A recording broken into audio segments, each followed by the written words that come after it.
We've seen them put the finishing touches on this asphalt and also put down this fresh layer of paint. And according to the officer I just spoke with, the person involved made this entire story up. That store worker tells me all 5 were physically fighting each other, and that fight broke out right where that silver car is parked. They are waking up today to a new law that they must start abiding by right now. That law says if you realize one of your guns was stolen or lost, now you just have 72 hours to report it to authorities, or you can expect some pretty hefty penalties. A 48-year-old victim who suffered very critical injuries. He is in unstable condition right now at an area hospital. Let's go ahead and show you. He was riding that bike. A lot is going on right now.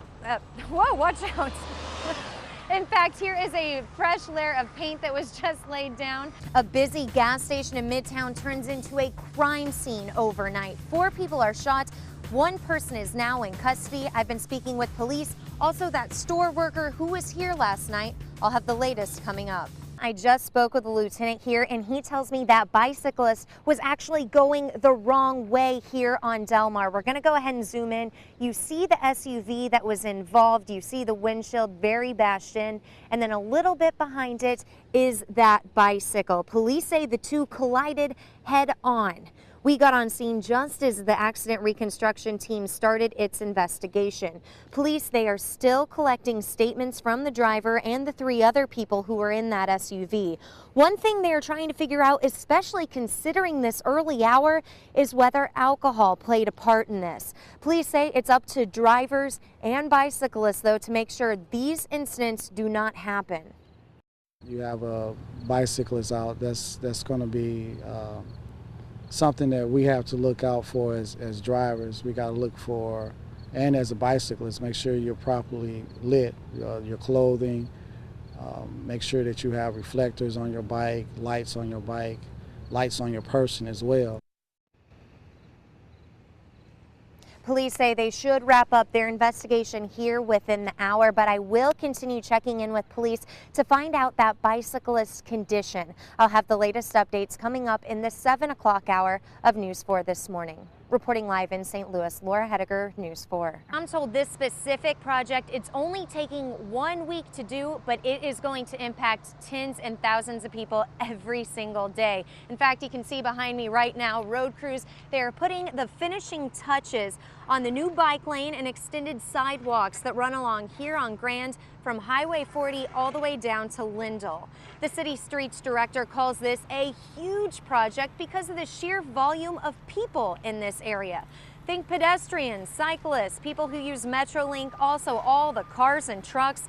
And in fact, the streets director tells me this is the busiest bus route in all of St. Louis. He also says this $125,000 improvement would not have happened without inputs and financial backing from Father Lawrence Biondi.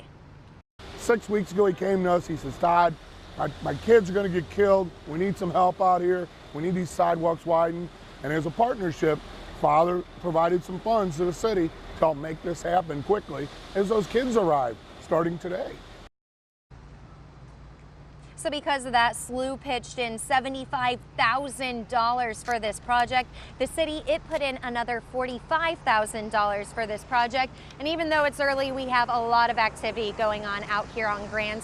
We just talked to a road worker out here. He says they have to be out of here by 7 o'clock. So in the next hour, you can expect a lot of work to continue. I'll be back at 6:32. I'll give you another look at what they are doing and also how these improvements will help safety in this area. Reporting live in Midtown, Laura Hettiger, News 4. Today, nearly 1,000 runners took to the city streets for the annual 6K. News 4's Laura Hettiger was there. Runners, take your mark. At 8:06 exactly, the horn went off, and so did all the runners in the 4th annual Cardinals Care 6K. The Cardinals family sponsors the race, but today, so many of the runners thought about their own families. like Brian SCHWARZE, grandson of the late, great Stan Musial. This is something he would want me to do. I mean, I wish he could run it with me. And Catherine Dorsett, whose son currently serves in Afghanistan. I cannot say enough about family. Family's very important. And someone from our own News 4 family, KELLETT, who ran the race with her sister Maggie. And what good it does. I mean, it brought out over 1,000 people, so it's good. And she got to meet Jackie Joyner Kersey. Boom. From one of the biggest names in running to the fastest runner today, the majority of these athletes came out all for the same reason. Actually, I didn't really have a time in mind. I was kind of just running for fun. Kind of just gonna go and give it my all. As runners continue crossing the finish line, just remember all the money raised this morning stays right here for kids in St. Louis. Reporting from Busch Stadium, Laura Hettiger, News 4.